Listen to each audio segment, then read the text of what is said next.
And I just came up with this. To me, the potential drivers here are, number one is affordability. There's a great percentage of low and middle income families here in Puerto Rico. So how do you bring an electric vehicle that socioeconomic group can afford? Convenient charging. I know people worry about it. It's, how am I going to charge? And it's not just convenient, but resilient charging. What happens in a hurricane? If you don't have power for, I'm not going to stand here and say we're going to do a better job, but let's say it's a couple of weeks to get power. What happens? How am I going to charge my vehicle? Am I going to be sure that I have the ability to charge it? And then I think customer choice. There's a lot of that going on. And then customer trust. And there's a lot in that trust, whether it's the resiliency, whether it's, what do you do with the batteries afterwards, how much you get. There's a lot of that, right? And this is just things that I came up with. There's probably a lot more.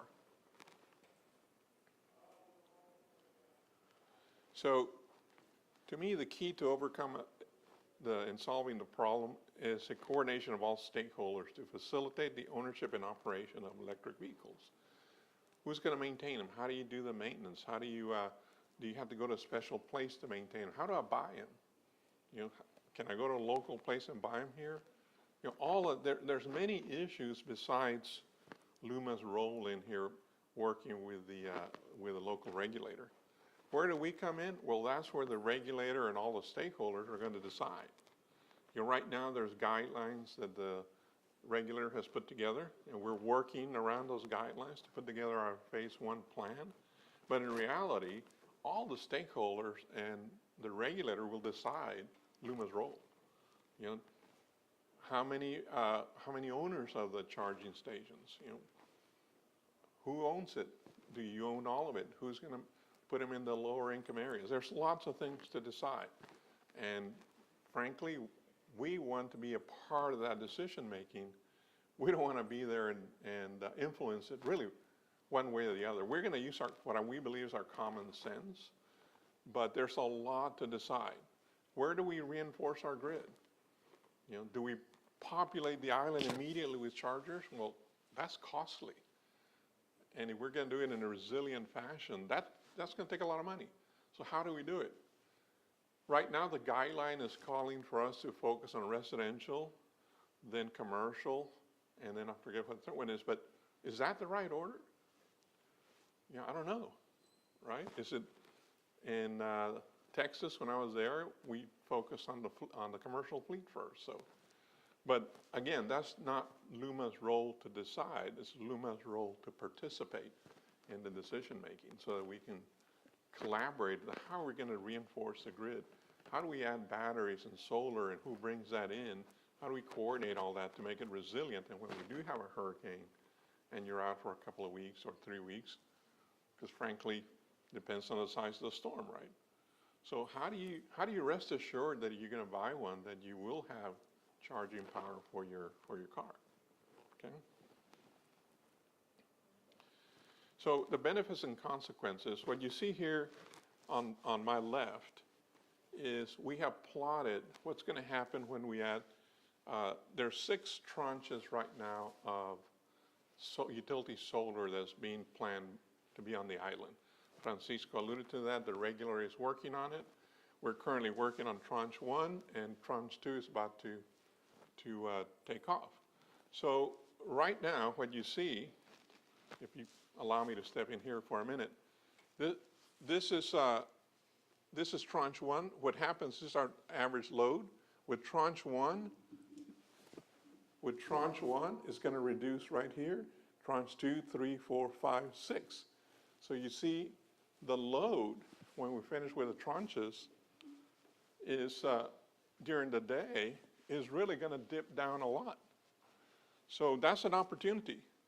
But you don't want to be charging your vehicle at 8 p.m. at night, right? Because that's when we don't have solar. We'll have a little bit of battery, but it's not going to be enough.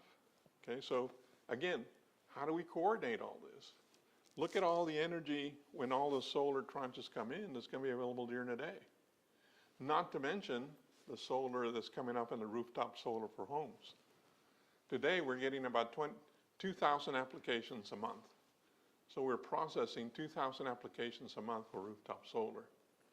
I was talking to Javier earlier today on that. So the benefits, I mean, you can have lower carbon emissions for motor vehicles for sure. The EV cost per mile is going to be lower, especially here on the island when you look at the price of gasoline per gallon, right? It's what, $3 a liter compared to the mainland. Of course, everything has to be imported. Now, the consequences, if we don't do this right in the right way, it could lead to an ineffective expansion of the grid, because if we aren't careful, we'll put a lot of the load when there's no solar energy on the grid, and we'll waste some of that solar energy. Okay? And overall, it'll be a slower adoption rate for EVs on the island, which I think we need to work for a faster adoption of EVs.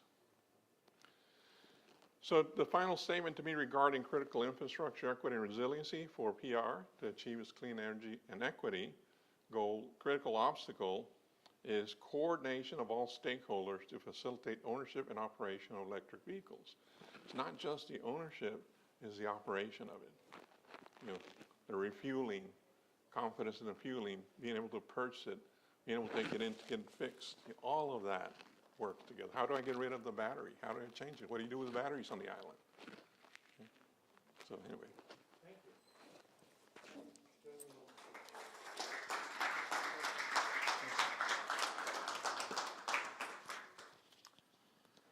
All right, it's time for you all to get to work. So we have 15 minutes. We're going to look at each of these obstacle statements, and we're going to discuss the process of how you prioritize these.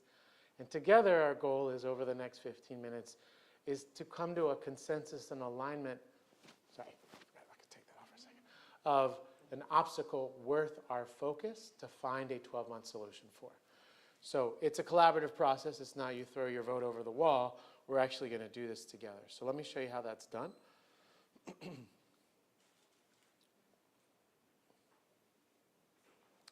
While I'm pulling this up, I'll share a story from, we do mobility and transportation every Q4.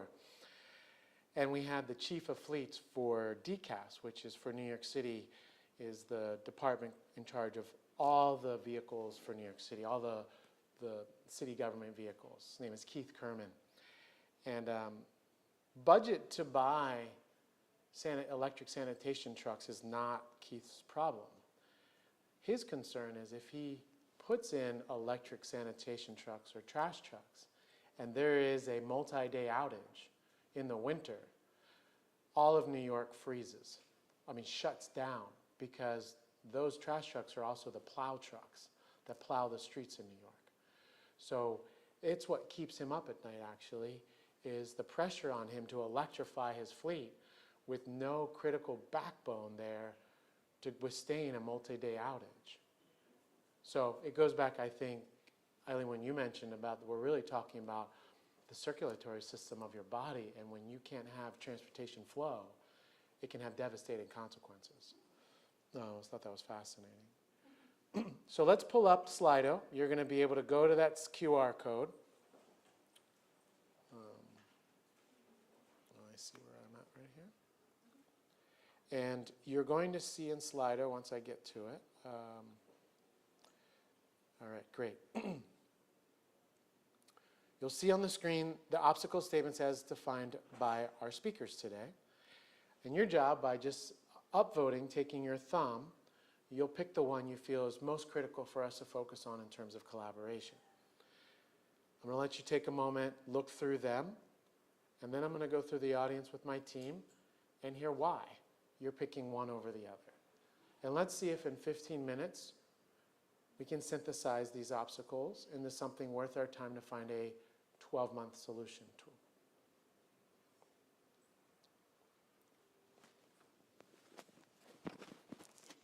Yes? Did we change the first one from Francisco? Did we change the first one from Francisco to reduce entry costs, or are you still sticking with the three of them? Great question. Francisco, you get choice on that. What if we said reduce energy costs by addressing workforce constraints? What do you think about that? Yeah, that works. Do you agree? I think. All right. So the speakers are in alignment with that regarding reduction of energy costs. And probably someone on my team in the back will make an adjustment. So reduce energy costs for Francisco, workforce constraints, bureaucracy, and entities coordination. All right, so the votes are coming in.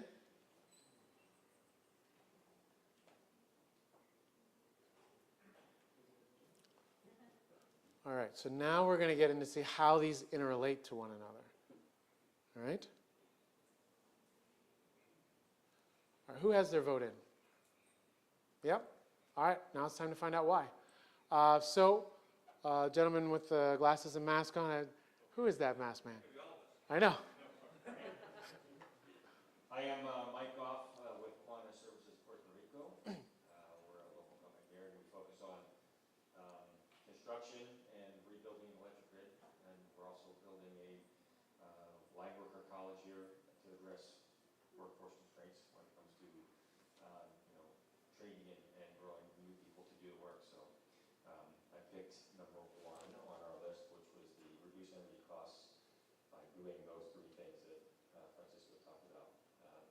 I find workforce constraints being the number one, a very high challenge for all of us to worry about. And Madam Secretary talking about, we have a mobile workforce that gets up really early to go to jobs when you do construction, especially when the sun is out, it's not raining. And they don't live in San Juan to do a San Juan job. They live across the mountain. So it all comes together. I think we need to. There's billions of dollars of required to modernize and improve the grid here in Puerto Rico and to improve the roads.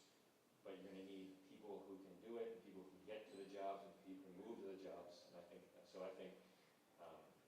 to get investment, you're going to have to reduce the costs as well for the energy. So I think that's the main one for me, is that I would have picked workforce constraints as the top one if Francisco said that was the top one, because I think that's the challenge. There's not enough.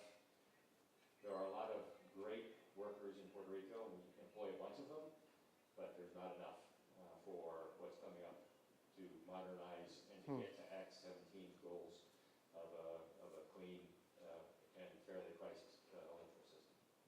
Thank you. That's helpful. Response, how do you reconcile these two here? We have 2 obstacles related to transportation and the one about energy cost. Interested to hear from others in the room. How did you make your decision regarding your obstacle, and how does it relate to the other 2? Anybody want to share? We have Marcel, and then who's next? Thank you. Actually, like what Francisco said earlier, he mentioned that even more important than cost was the reliability of the service. And so I'm maybe like off of what we talk about energy cost, but I think if it doesn't matter how much the cost is, if you cannot charge the vehicles, if you cannot move things around, if you cannot power the hospitals, then you don't have nothing, right? That part I think is even more important than the energy cost. And the second part is I have looked at trends of energy cost and economic development. And economic development is a very complex issue. It's not that you lower the cost. You have gone low, and still doesn't mean that the business pop up and all of a sudden the quality of life improves for everybody. We all want lower costs. Don't take me wrong. But it's not the one thing that makes business grow. So I would say that reliability, that as you mentioned, is even more important than that. But I don't know if I'm off course here with this part on how to converge. But thank you. No, you're welcome. Eileen, I'm curious, when you see the voting as it comes out here, how do you reconcile this issue on the cost as it relates to the modernization of transportation infrastructure? I think that in order for us to make this work, my biggest hurdle or obstacle in everything is workforce constraints. And to for us to be able to achieve everything that we want to achieve in transportation, we have to have a trained workforce and a professional workforce. And I think definitely workforce for me is one of the biggest concerns. Now, all of this is affected by that, but I think that it's important to focus it in how are we going to make this happen, because we do have a lot of available funds today to be able to make differences or changes that we weren't able to do decades ago. We have to maximize the federal funding and the funding that we have available. How do we put the workforce constraints in there so that we prioritize the workforce so we can get all this stuff done? Now, for me, as transportation, Secretary of Transportation bias, right? Because we have the issue that none of these things will happen if we don't have the infrastructure to be able to move around and to provide the services to our island. And we are lacking that, and we need to have more focus on how we are moving around the island, and if it's safe, and if we do have these availability for people to move around. So obviously for me, the workforce constraints are definitely the most important aspect of us getting our mission done in transportation. But I think that before we solve everything in the world, we need to be able to solve in Puerto Rico, how do we deal with the lack of transportation and transportation resources or options for people. Because I think that doesn't matter, I think it was the first gentleman that said it, we need to be able to provide for all these people that are going to work in the energy sector, how are they going to get to work? Right. Not everybody has the means to do it from the west side of the island, and all the jobs are in San Juan. So definitely I think that we have to look at it as, what are the priorities? Definitely everybody wants lower costs, everybody wants to have a more reliable grid and energy. We need to go to basics. How do we move around? How do we move around all this amazing equipment that LUMA is bringing in to re-illuminate the island? They have to go through a road. Well, what if the road doesn't work? I mean, what if it's not available to them? So I think this is just basic that we have to invest in order for us to achieve our other goals in Puerto Rico. And that affects everybody. It's connected to everything that we have on the island. One thing I noticed with your obstacle statement is that given that it was an educational campaign, I put my project management hat on. I said, okay, 12 months, educational campaign, we can do this. All right, 12 months. Do you see a connection with your educational campaign and these key issues of energy cost, workforce constraints? Is there a way that that message dovetails into your commitment to this educational campaign? Yeah, it'll come. Yeah. Yeah, I believe we do, and I think that as part of that educational campaign, we can tailor it however we want. And I think that we have this responsibility, social responsibility, to be on the educational side, because many times we want to see the change, we are assuming everybody knows where we want them to go, or what it is that we want the end to be. We have to educate folks, even just as basic as, how do we drive in the highways? We go on the right side if it's slow or heavy vehicles, and then we pass to the left and get back into the right. That does not happen in Puerto Rico, but we assume everybody knows that's how we have to do. Do we provide classes when they renew their licenses to do this? No, we assume that we do. If we move to Orlando, we do it, but we don't in Puerto Rico. So I think that basic educational campaigns on what it is that we want our island to improve. So definitely this has to go with everything else. We have to educate our workforce. That has to be done. Bureaucracy, we have them in every agency of the government. So it's something that's not going to go away in 12 months. We can make a change. We have to start somehow. Because if we just say bureaucracy always exists and just assume it's part of the government, then we're never going to change it. So yes, it is a goal, but I think we have to work on all this while we work towards making the bureaucracy something that works for us and not the other way around. Thank you. Thank you. Let me go to the gentleman in the back there, if you'd introduce yourself. Good afternoon. My name is Hugo Hodge with HKT Energy Consulting Group. I'm also the former CEO of the Virgin Islands Water and Power Authority, that's next door in the Virgin Islands. And so lowering energy costs is something that's going to get my attention any day of the week. But Mr. Cortez, if you look at the first 4 words in his statement, nothing we can talk about today happens without those first 4 words.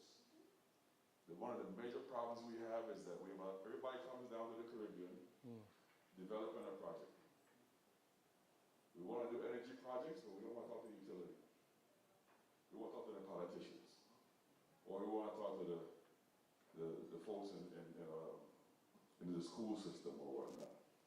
But nobody coordinates all the stakeholders together to achieve what needs to be done. So if that wasn't limited to electric vehicles, and it was coordination of stakeholders for whatever issue we're talking about, that would have gotten my vote. But if those 4 words don't fit into whatever we're doing, we can't get there. I appreciate that. Yeah. All right, let's move around here. We have a gentleman from Scootel. By the way, Secretary, you had me smiling because I was on a Scootel, because the gentleman here has been gracious enough to provide some coupons for those attending to try the Scootel. So I'm on the Scootel, you know, driving, and I did see 1 or 2 potholes, like life-threatening potholes. Potholes. You fall in there. Great segue. Yes. I think lowering energy costs is definitely the issue that we want to attend in the summit.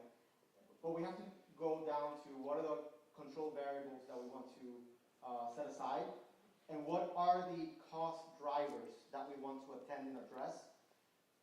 Because there's 2 other issues that we haven't talked about in regards to lowering energy costs, and that's PREPA in itself, in regards to the operational cash flow to attend the rise in fossil fuels that will happen in the next few months, and also the bonds payments that they have right now. So my question then to the Deputy Director and to LUMA would be, what are the cost drivers that we need to attend, that we can attend here, that putting aside what would be the rise in fossil fuel and the uncertainty yet on the bond payments regarding PREPA? Because there is a debt restructure that needs to happen. And if the debt restructure means that there's an increase in energy cost, everything that we did here might go into vain. And I want to make sure that what we're going to do here attends exact point of the cost drivers. So is one of the cost drivers workforce because it's too high, right? Because it costs a lot to bring from outside. You know, those are the certain questions that I have. That's what we want to. Yeah. Regarding energy costs just consider that producing energy today at Puerto Rico, we have really old units that currently cost 15 cents, 16 cents. With renewables, we can have PPOAs which are currently the tranche 1, tranche 2 happening at 8 cents, 9 cents. So it's really there. Yes, the constraint of the workforce, it's real. We need the people to deploy those renewable energy systems. If you want to make your own system at your household, at your business, you can have a return of investment of 4 or 5 years currently, as we have a really high rates on energy. But for any of all those alternatives, we need the workforce to make that happen. So time is critical as time is money, and we are talking about costs. So workforce is a bottleneck, not necessarily a cost driver. Not necessarily a cost driver, a bottleneck, and a lack of resources that we currently have, technical resources. We need, yes, we need people for the entire reconstruction of Puerto Rico, but specifically when you're talking about energy deployment, you need technical people to work on this. There is here Carlos Velázquez from Solar Foundation, previously now with AEG. They developed a study, a report that was on 2019, right, Carlos? That's right. And the projection was that we need to develop at least 19,000, was the number? Between 15 and 20,000 employees. 15 to 20,000 employees for achieving the energy goals that we have. So currently we have about 3,000–4,000 people working at the energy sector, at the renewable energy sector, and that's just renewable energy. That's separate from the entire reconstruction of the grid and the modernization of the grid. So there are 2 constraints: the amount of people and the technical skills they need to